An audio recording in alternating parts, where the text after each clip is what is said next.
Good afternoon. Please everyone take your seats for this afternoon's webcast at ArcFlashUniversity.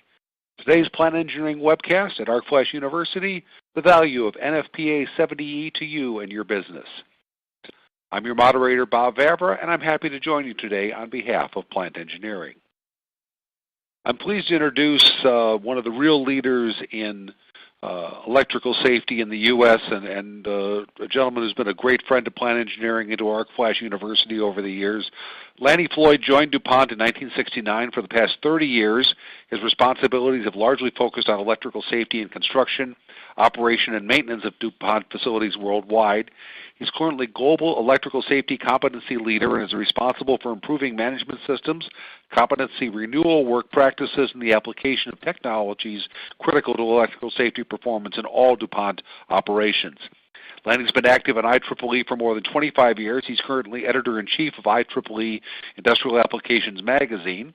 He's an IEEE Fellow, a professional member of American Society of Safety Engineers, a certified safety professional, a certified electrical safety compliance professional, a certified maintenance and reliability professional, and a registered professional engineer in Delaware. He's also an adjunct professor at the Graduate School of Advanced Safety Engineering and Management at the University of Alabama, Birmingham. Go Blazers.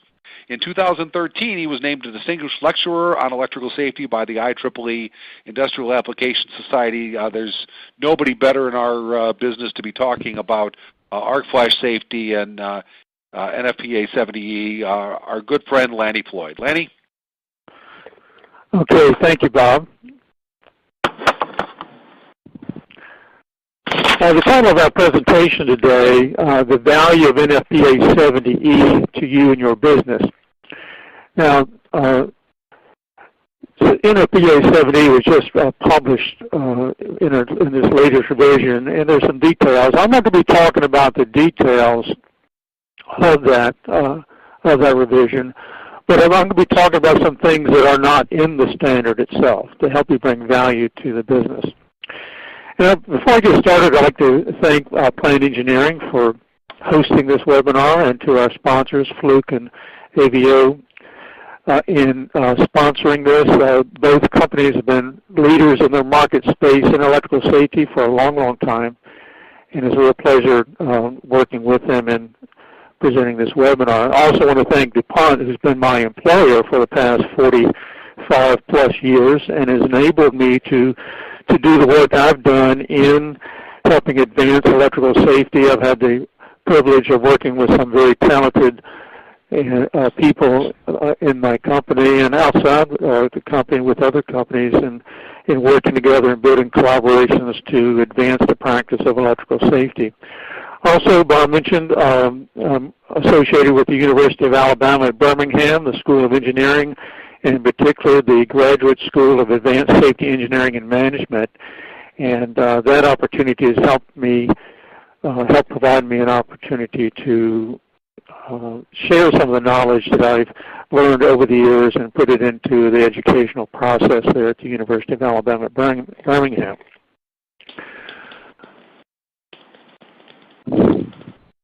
As I mentioned, NFPA70E was just revised and published. The 2015 edition was published in October. This edition has a number of refinements to the safe work practices that has long been a hallmark of this standard. But this issue also brings in some enhanced alignment with recognized standards for occupational health and safety management systems, and that's most visible in the discussions and references around risk assessment and risk management, and using those concepts to drive the risk of electrical injury to as low as reasonably practicable. But again, I'm not going to be talking about the details of the revisions. I'm going to be talking about something else. I'm going to be talking about something else that that can help you bring value to your electrical safety program. So in thinking about that, here are two questions. How would you describe your electrical safety program?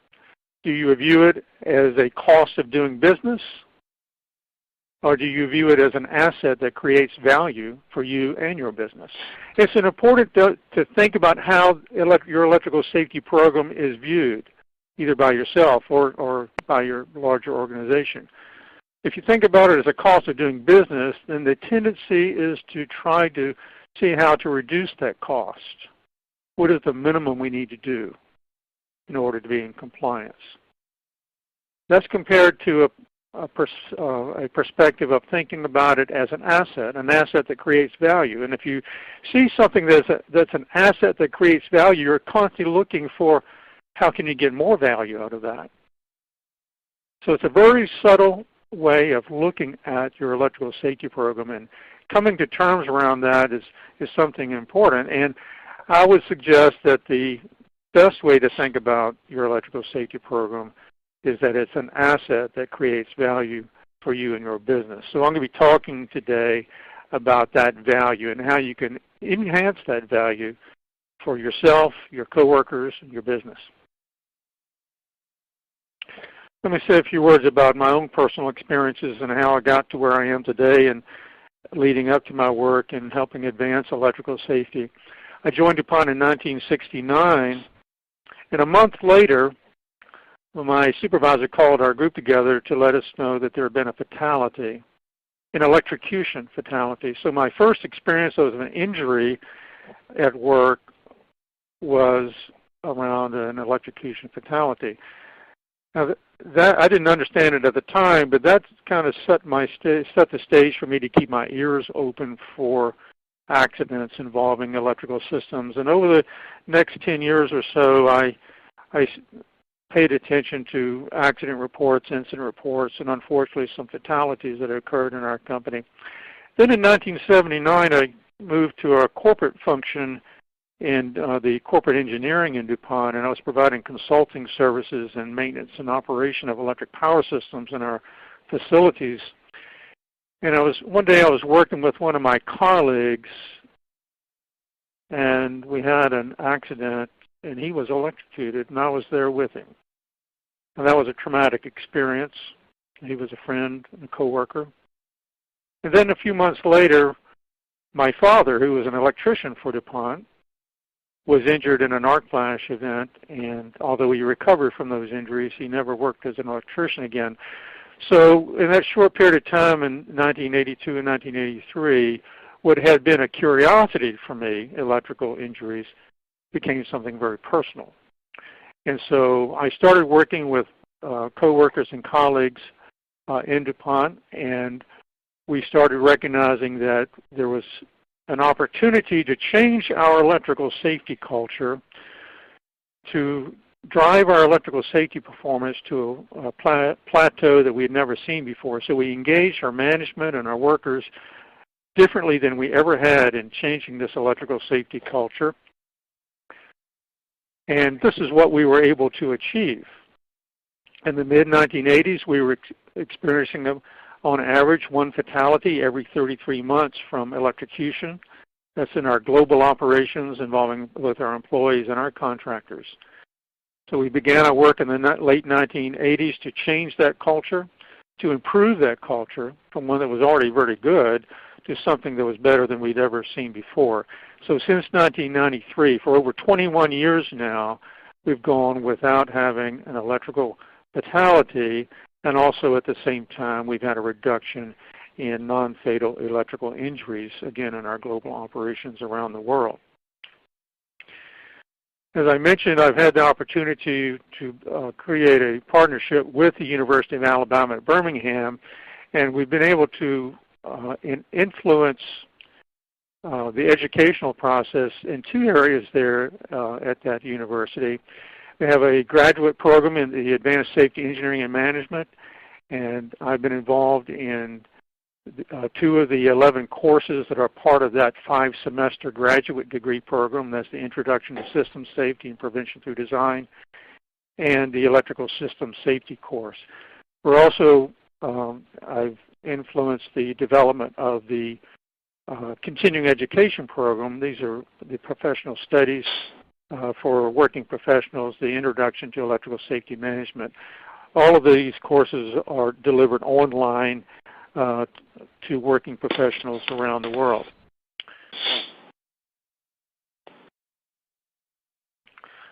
Now, regulations and standards are a good place to start when thinking about your electrical safety program. Here we see in this collage of, we see OSHA standards, we see the National Electrical Safety Code, which is directed primarily to electrical utilities. We see the National Electrical Code. We see the UL Canada Code on utility safety. We have NFPA70E, standard for workplace, standard for electrical safety in the workplace, that's directed primarily through general industry. And also in North America, we have the CSA standard Z462, which is aligned with the NFPA70E standard. Again, these are a great place to start when you think about building your electrical safety program, but I'm not going to be talking about those standards. I'm going to be talking about the space around those standards, because I feel these are the topics that are critical if you want to think about breakthrough, sustainable improvement that brings value to your electrical safety program. So you have to look outside the regulation standards and look at the topics here that I view as topics in advanced safety engineering and management. Now I'm going to be looking at just a few of those in this webcast today. Hierarchy of hazard controls, injury statistics and trends, system safety, prevention through design, and safety management systems. I'll be touching very briefly on these. First, we'll look at some of the injury statistics and trends. Well, the good news is that the trend in electrical fatalities in the United States, looking from 1980 to 2010, has been a downward trend from almost 600 a year in 1980 to about 160 in 2010. We're not at zero yet, so the effort to continually improving our electrical safety programs in the United States is still very important.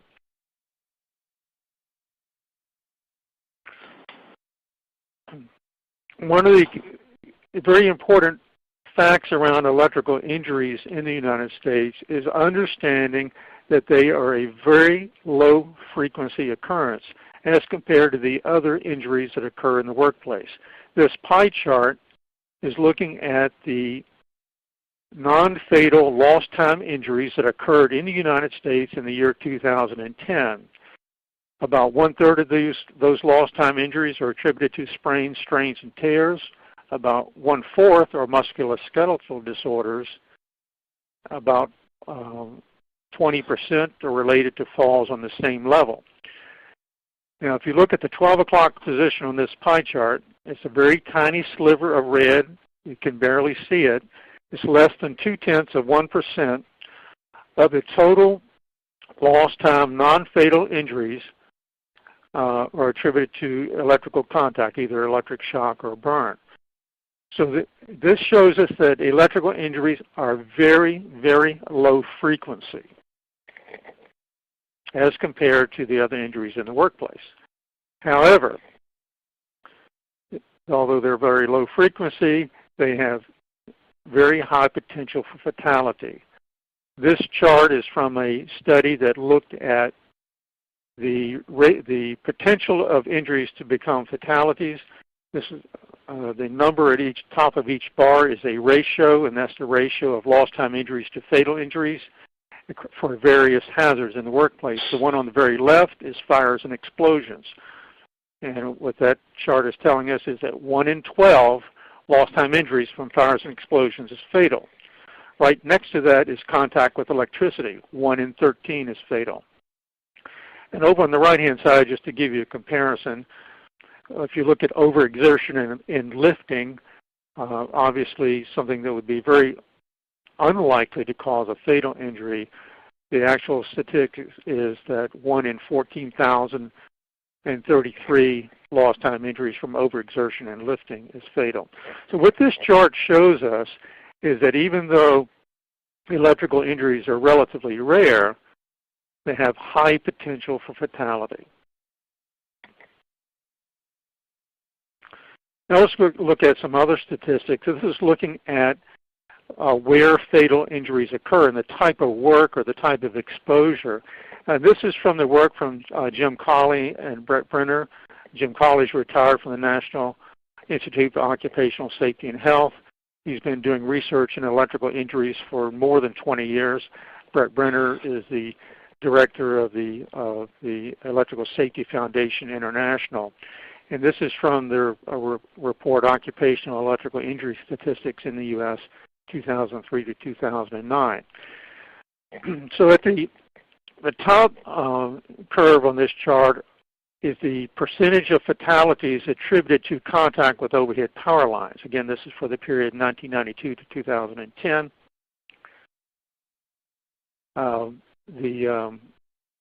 Is about 45%. It's been fairly consistent across that time period. About 45% are contact with overhead power lines. The middle graph, or the middle line on this graph, is contact with wiring transformers or other electrical components, and that's about 30%. This is typically the work that electricians are involved with, construction and maintenance electricians, where you're opening covers and doors, you're doing testing, diagnostic, making repairs, and you unintentionally come in contact with those components that are inside enclosures. The bottom line on this graph, about 15% of the fatalities are contact with electric current and machine tools and appliances and light fixtures. This is the type of exposure that a person would have when they're using portable tools, extension cords, and that sort of thing. So 3 very distinct exposures.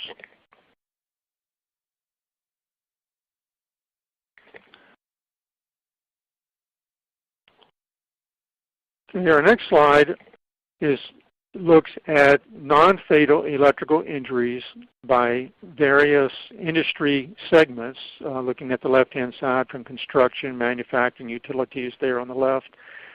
And the horizontal bars are the number of injuries in thousands, and there are 2 segments in those bars. The gray segment are the electric shock injuries, and the white segment, or the non-shaded segment, are the electrical burn injuries. You can see that the construction industry during this time period had 2,610 non-fatal lost time injuries from electric shock and 3,440 non-fatal lost time injuries from electrical burns. You can see in manufacturing the numbers there, electric utilities and so forth. Key thing to take out of this chart is that the majority of the non-fatal electrical injuries are attributed to electric shock. That was 12,510 during this period, and electrical burns, 7,840. Not shown on this chart is the fatalities from electrical energy. The vast majority of the fatalities are due to electric shock. We have many disabling injuries from electrical burns, but the majority of fatalities are from electric shock. Again, this is from the study from Colley and Brenner, and also work from Jerry Homsey from NIOSH. Now, this next chart is looking at electrical fatalities by industry group. The construction industry has 52% of the electrical fatalities. Another point that I'll share is that the construction industry is only 7% of the workforce in the U.S. So 7% of the workforce has 52% of fatalities.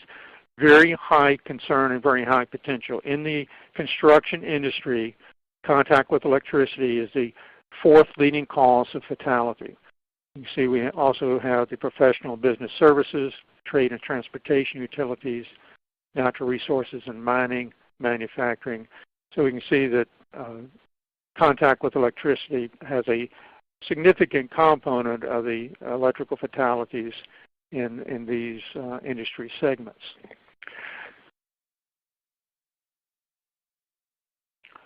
Another aspect of injury data is a report from the Liberty Mutual Insurance Company, a major carrier of workers' compensation in the United States. In their newsletter, Research to Reality, in winter of 2010, they noted that electrical injuries were the 2nd most costly workers' compensation claim. In that report, that summary report was derived from the research study shown there on the right, a very detailed study, and that information is available either on the web or from Liberty Mutual directly. So this data that I've shared around the injuries and the fatalities, financial costs, help us understand the low frequency aspect of electrical injuries, but also the very high consequence. Unfortunately, the low frequency of electrical injuries can distort our perception on the importance of paying attention to electrical safety and really putting energy in driving excellence in your electrical safety program. Let me share with you two quotes that can help us understand that.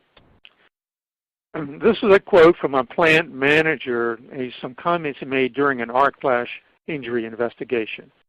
He said, "How could this have happened? We have the best safety record in our division. We've never had a lost time electrical injury at this plant." He was the most knowledgeable person in the crew. He had never had a recordable injury. "I was not aware that my employees were exposed to a hazard with such severity. I don't understand this."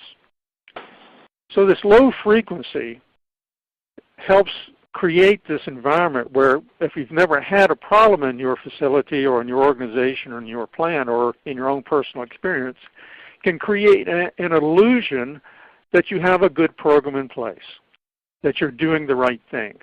But the reality is the electrical injury, the lack of electrical injuries, or the low frequency of electrical injuries that you may experience in your own operations may be just due to the fact that electrical injuries are a very low frequency event.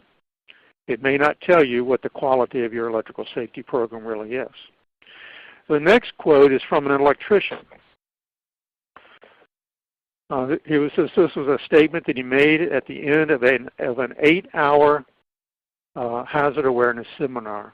He said, "I've been in the electrical trade for 25 years, and until today I can honestly say that I've never understood the hazards I've worked with."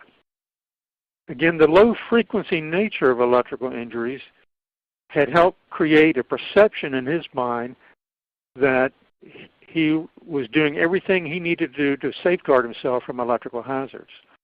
That the minor shocks that he had felt, or the shocks that he felt that he perceived as being minor, will really help reinforce that he was doing the right things and that he was maybe even immune to electrical hazards. So understanding statistics, understanding data, helps us to see electrical safety in a more realistic light. I'll share this quote from Albert Einstein. "You only see what you know." This is a very powerful quote, especially when we think about electrical safety, because if electrical events are truly low frequency, we may not really understand the challenge we have in electrical safety. We may not know what we need to know, so we only see that limited perspective. So a key point here, we need to use credible data to make decisions and to educate our organization, our management, our workers, and other people who influence our electrical safety program. Now, something that was a very subtle addition to NFPA70E in 2009, and it was continued in the 2012 and the 2015, is this reference that's now known as Informational Note 2. Now, Article 110.7 for many years had this statement that safety-related work practices are just one component of an overall electrical safety program. And until 2009, it ended there. It didn't answer the question, well, what are the other components? Well, the Informational Note 2 helps answer what are the other components. It says that ANSI Z10, the American National Standard for Occupational Safety and Health Management Systems, provides a framework for establishing a comprehensive electrical safety program as a component of an employer's occupational safety and health program.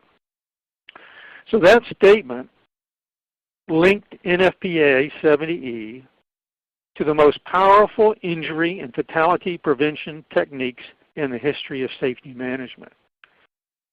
Now, I say that because ANSI Z10 has its roots in system safety engineering.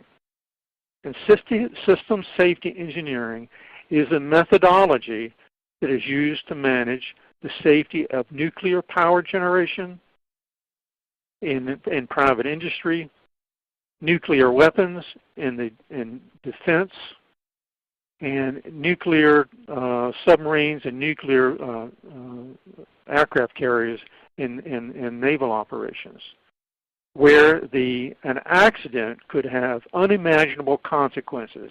And the goal of system safety engineering is making sure that the first accident never, ever happens.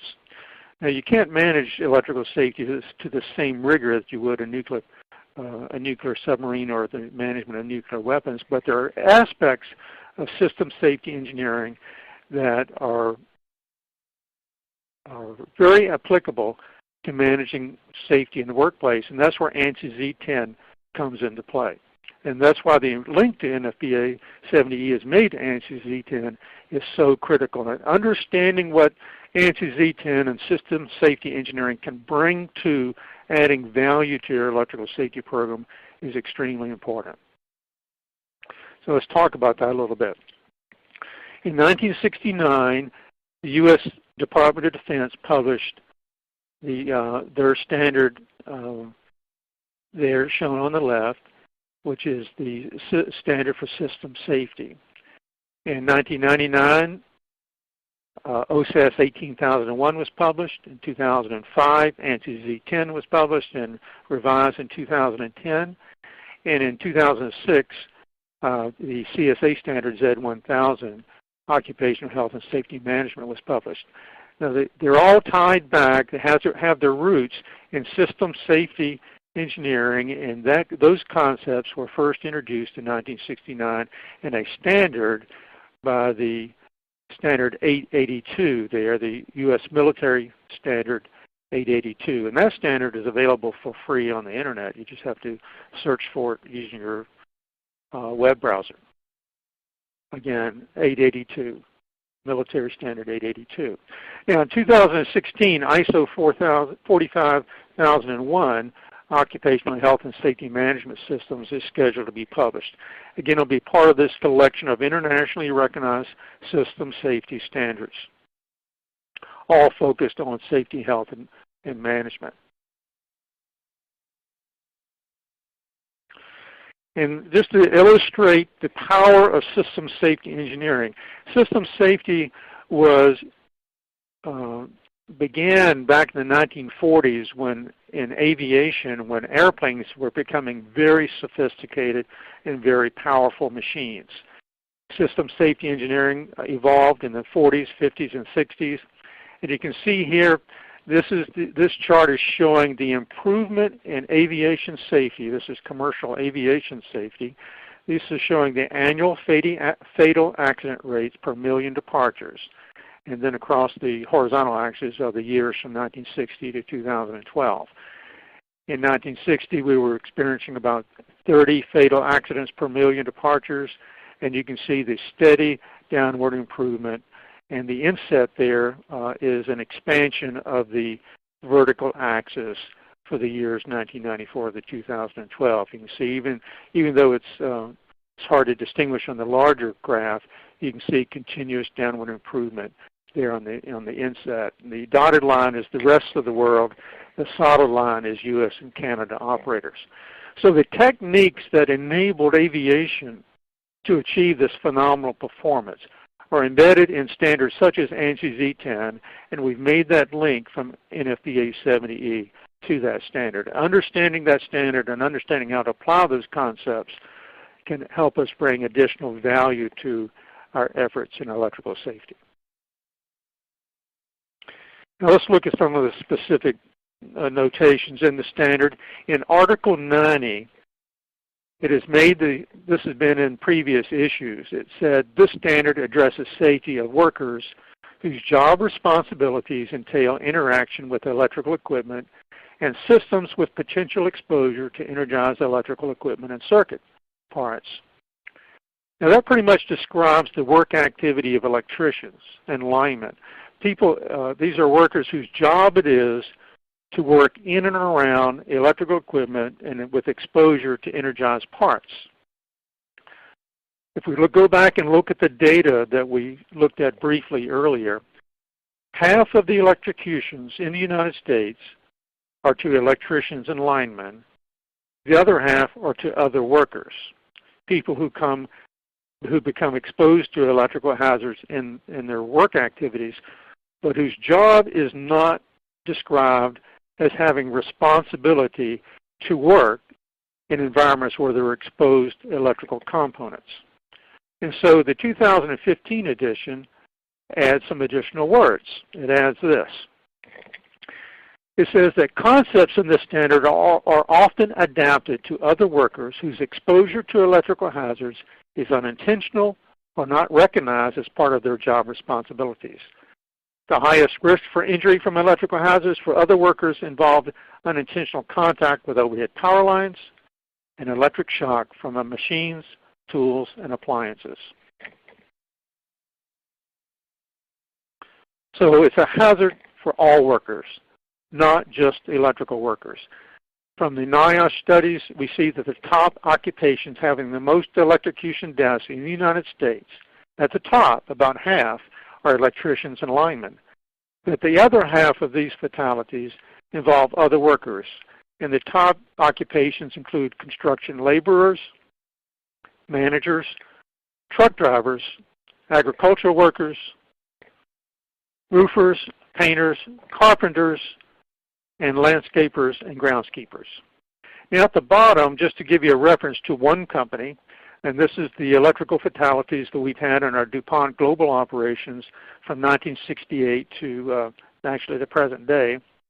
We had 12 electrocution fatalities. 7 of those were not in the electrical craft. We had one painter, 2 carpenters, a welder, a window washer, an engineering consultant in the electrical craft, a construction supervisor in the electrical craft, a coal handling supervisor, 3 electricians, and 1 sales and marketing representative. Again, this illustrates in a very real way that the exposure to electrical injury is not just electricians, it's all workers. And if we look at the next 2 slides, if we look at this slide, it's easy to see that these are electrical workers. You see electrical equipment, it's easy to recognize there are wires, these people performing work in and around electrical equipment that has the potential for exposure to electric shock and arc flash. The next slide are examples of these other workers. We have in the upper left moving large equipment down a highway, potentially contacting an overhead line, people using conductive metal ladders, using electrically powered equipment outdoors, a mobile TV crew with an aerial mast that can raise and potentially contact overhead power lines. Across the middle there, a water well drilling rig with electrical lines in the background, a worker with an electrically powered tool, a person moving a rolling scaffold and there's overhead line above, workers handling long conductive guttering pieces on a roof of a building, and cranes or cherry pickers laying metal pipe in the vicinity of overhead power lines. These are representative of these other workers, and we need to think about how to make sure that our electrical safety program is encompassing these workers in addition to our electricians.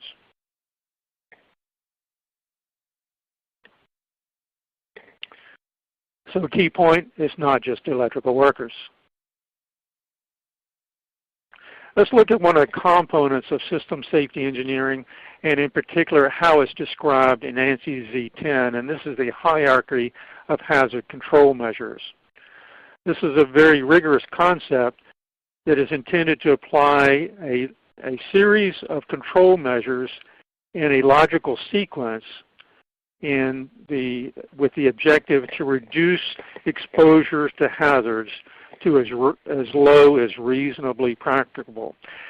And if you look at this chart, look at the arrows on the left. The arrow says the control effectiveness. The effectiveness of the control is highest at the top. On the arrow on the right-hand side is the life cycle value. The highest value are the working from the top down. So at the very top of this hazard, of this hierarchy of hazard control measures, is elimination. Can you eliminate the electrical hazards during the design? And that design could be the design of a facility, a building, a piece of equipment, or a process. And maybe there is a way to eliminate the hazard at the very beginning. And if you can eliminate the hazard in the design, then you don't have to worry about electrical hazards anymore for that particular piece of equipment or tool. Now, in today's electrical world, it's hard to eliminate electricity. But there may be times we can eliminate electrical hazards in the design. An example, going to the next level or substitution, where we substitute less hazardous equipment, systems, or energy. An example of that is using low voltage control, less than 50 volts, rather than 120 or 240 or 480 volt control. You may be using arc resistive switchgear rather than standard switchgear. Again, it doesn't eliminate the hazard, but it introduces a less hazardous equipment or less hazardous energy into the design of the facility. The next level of control measures are engineering controls, and these are design options that automatically reduce risk. The worker that is exposed to the hazard does not have to do anything to protect themselves from the hazard. An example of that are ground fault circuit interrupters, or GFCIs, where the protection from electric shock is automatic.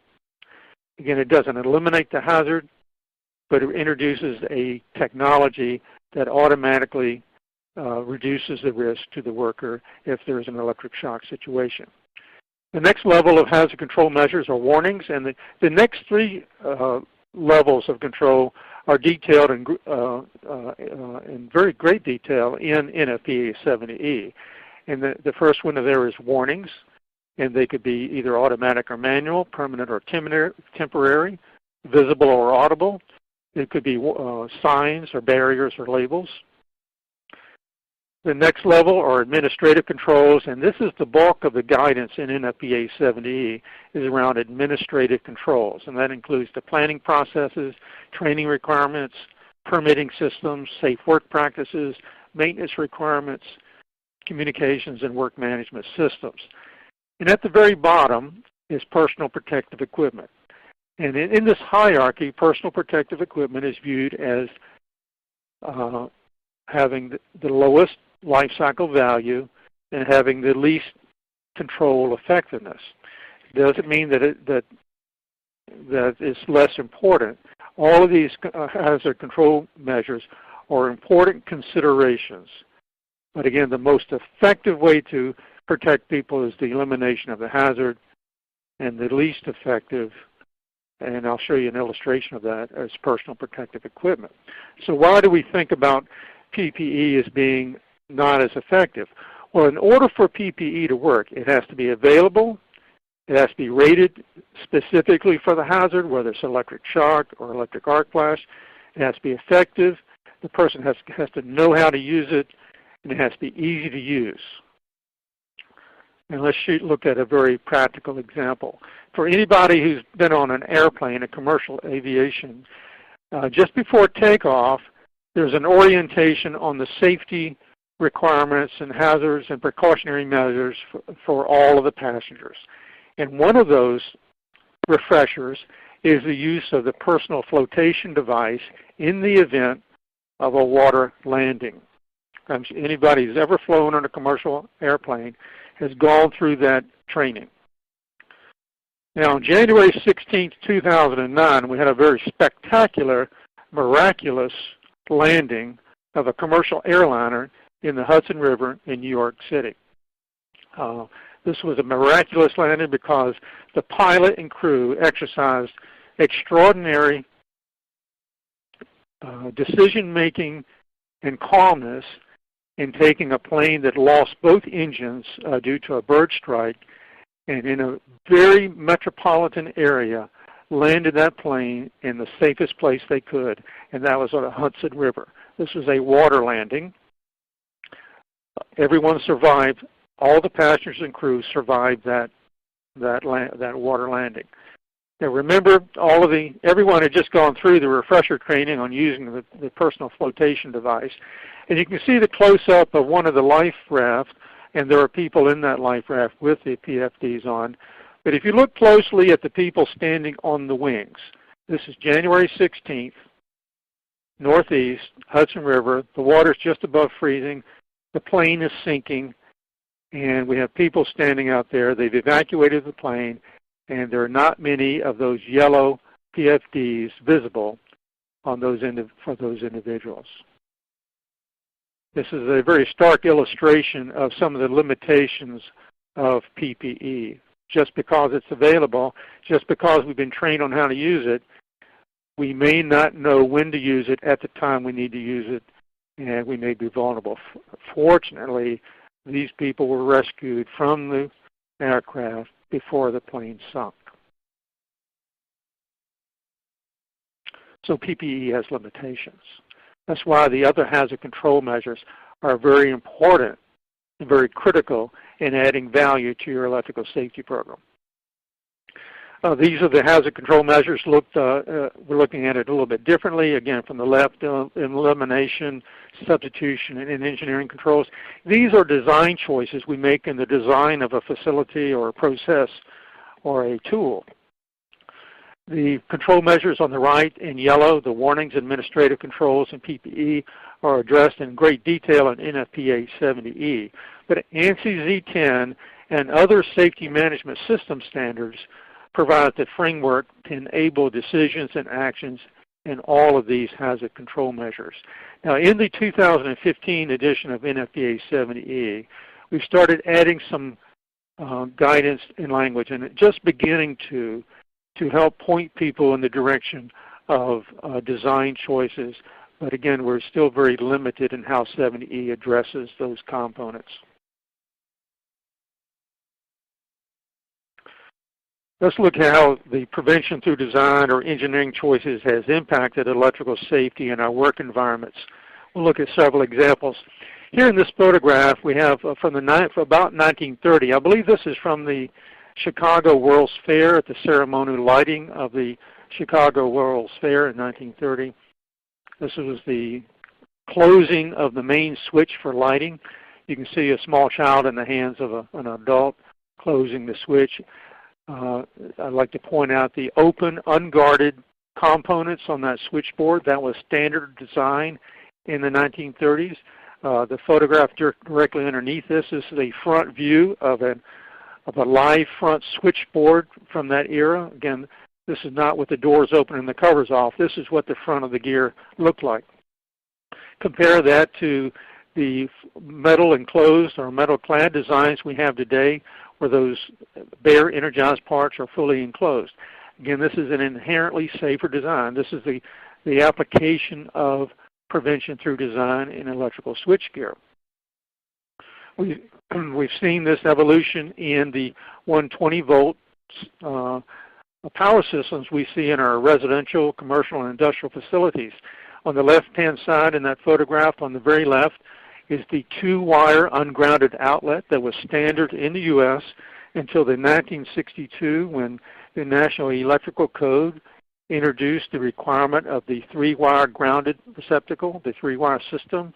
This enabled carrying the equipment ground from the tool back to the system to safeguard personnel or people using tools and appliances from electric shock. That was enhanced by the requirement in 1970 when the NEC introduced the GFCI requirements. And we have the tools on the right that are the metal case tool with the 3-wire cord, and a more recent redesign of that tool that is a double insulated with a non-metal case, so the hazard of electric shock is not there. Again, the GFCIs come in various shapes and sizes, and they've brought great value to electrical safety, as we see in this chart. And this is looking at the number of GFCIs installed in the United States from 1970 to 2000, that's the green line, going from 0 to about 30 million units in that time unit, and compared to the downward trend in electrocution fatalities during the same period. GFCIs has made a major component of reducing the electrocutions during that time. Prevention through design, also in a recent requirement in the National Electrical Code for the touch-safe disconnect and lighting ballast. Again, this enables electricians to replace the ballast without having to de-energize the circuit. You just simply unplug it. That's a tremendous improvement in the potential exposure to energized parts if a person were to decide to replace the ballast energized. And that's not the way it should be done, but unfortunately that's the way it's been done in the past by some people, and unfortunately that's led to injuries and fatalities. Again, a close-up of that touch-safe disconnect.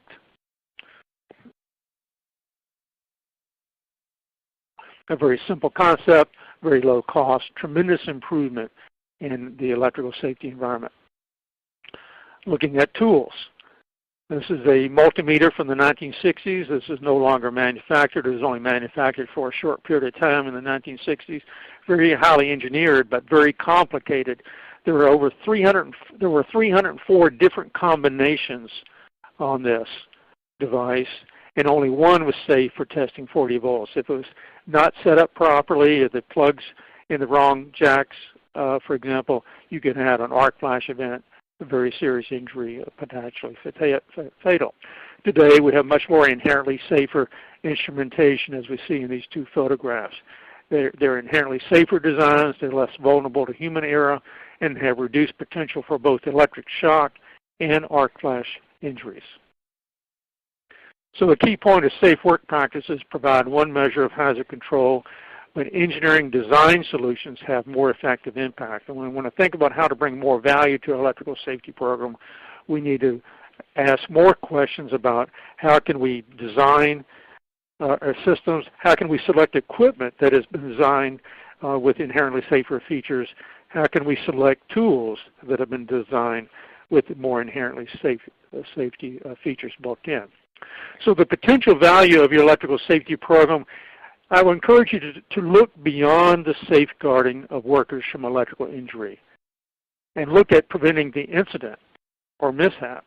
If you can prevent the incident or the accident or the mishap, then there is no injury. There's no damaged equipment like we see in the photograph in the lower left. This is equipment damage from an arc flash event. There's no disruption to your operations in the two photographs in the center. One's a nighttime view of a large industrial plant. The second is the inside view of a data center. There's no disruption to these operations if you don't have an incident or mishap. And there's added value to your people, business, stakeholders, and customers. You're happy, I'm happy. The sweet spot in the upper right, where looking beyond just preventing the injury, but also preventing the incident from happening, and that's where the inherently safer designs in system safety engineering concepts really come in to help you bring value into your electrical safety program. I'd like to leave you with this thought. Excellence is a better teacher than mediocrity. The lessons of the ordinary are everywhere, and truly profound and original insights are to be found only in studying the exemplary. That's where you need to look for opportunities to add value. Through networking, through webinars like this, through other insightful interactions, you can find excellence and bring the excellence in to your electrical safety program. We've seen examples of excellence in our lifetimes. These icons shown here are icons of excellence, not necessarily in electrical safety, but in technology, benefit, service to humanity, sports, music, and the arts, social change. These individuals, as shown in this slide, were not satisfied to just being in compliance with the rules or the guidelines in their field of endeavor. They set out to punch through and raise that field of endeavor to a level that has never been achieved before. And it's enabled us everyone that follows to benefit from that. The same thing is true in electrical safety. Seek out the excellence and follow in their footsteps. Two things that could help you do that: the Electrical Safety Foundation International, esfi.org. I would urge you to go to that website. Tremendous resource. It's all free. It's some of the data that I shared with you and examples, training materials, home safety, workplace safety, public safety. And also, here's a screenshot of some of the materials there. These are topics that are relevant, current, up-to-date today. And then the IEEE Electrical Safety Workshop, an annual forum that is to change the electrical safety and advanced application of technology. This is an annual forum. The next conference is in January 2015 in Louisville. And for more information on that, just point your browser to ESW 2015. And with that, we're at the end of our call, or end of our webcast. I see that we just have a few minutes left. Now, Bob has sent out a note that we will keep the lines open for a few more minutes past the hour if we have some additional questions. But Bob, I'll turn it back to you now. Thanks, Lanny. And we're going to be going past the top of the hour just a little bit, but we will answer all of the questions that we don't get to today offline, as well as try to get to as many as we can here this afternoon. We'll also ask you to take a few moments to finish with our exit survey. And within 7 days, a archived version of this webcast will be posted at planengineering.com, and you'll be able to see an email go out with the registered links. Time for a couple of quick questions. As I said, we'll get to some of the others later on. But discuss the circumstances which meet the infeasibility exclusion that allows electrical equipment to be worked on while it's energized. That's an excellent question, and I think it's something that a lot of people face on a day-to-day basis. Can we shut this equipment down? I'm not speaking on behalf of OSHA, but OSHA takes this question very seriously and has very little latitude on issues that could be considered as it's going to cost too much, or it's going to be inconvenient, or we'll lose production. Those reasons do not meet OSHA's test that it's a reason. I'll give you my example of If you're on a sinking ship and you have ballast or have pumps that are pumping the water out of the vessel, trying to keep it afloat, and half the pumps just shut down and you need to make a repair, and to de-energize, you've got to shut the other 3 pumps down, which would cause the vessel to sink and lose the lives of the people on board. That would be, I think, an example where shutting the system down would create a greater danger. And I would test your reasons against that type of example, because if it doesn't come close to that, it would not meet OSHA's expectations on not shutting equipment down to perform safe maintenance or construction activity. I'll leave it at that, Bob. Yeah, we've talked for a long time about using common sense and then beyond that when it comes to working on energized equipment, and I think that's an excellent example. How does NFPA70E impact maintenance and repair of comfort cooling equipment? What procedures and safety equipment are required when troubleshooting a device with all of its circuits powered up to a 3-phase 480V? Okay, this question was directed specifically to comfort air conditioning or H&V system. Let me just say this. Electricity doesn't care what the equipment is. You know, the electricity in a rooftop HV unit is the same electricity that's in a motor control center in an industrial facility or in the basement of a data center or in a hospital. So it's not about what the equipment is. Is there an electrical hazard? And if the question mentions 480-volt 3-phase, almost certainly there is an electric shock and an electric arc flash hazard associated with that equipment. So the guidance and requirements that are in NFPA70E are no different for that rooftop H&V unit as it is for any other electric power system equipment in an industrial, commercial, residential, or any facility. It's not about what the equipment is. It's about the electrical hazard. It doesn't care what your job title is, whether you're an electrician or an H&V technician or a construction technician or whatever. The electricity doesn't care. And we'll wrap it up on this one. As I said, we'll get to all of the other questions you may have offline, and those will be published at planengineering.com next week and in the December issue of Plant Engineering Magazine. We have an arc flash inspection being done right now. What OSHA classes do my technicians and I need to complete to be in compliance with NFPA70E? Well, doesn't necessarily have to be OSHA classes. NFPA 70 has a requirement that people that are exposed to electrical hazards be qualified to be exposed to that. In other words, they need to understand, to be able to recognize the hazard, to be able to avoid the hazard, and to be able to take measures to mitigate or protect themselves from the hazards that cannot be removed.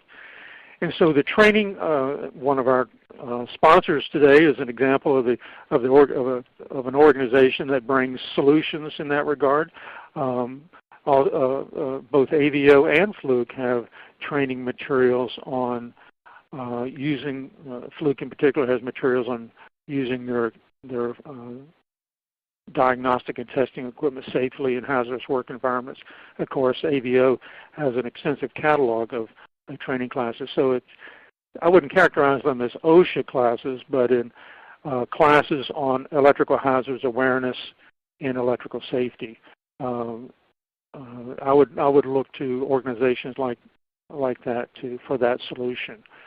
OSHA doesn't define exactly what training has to be, other than in an NFPA 70E that the person needs to be able to recognize, avoid, and mitigate the hazards in their work environment.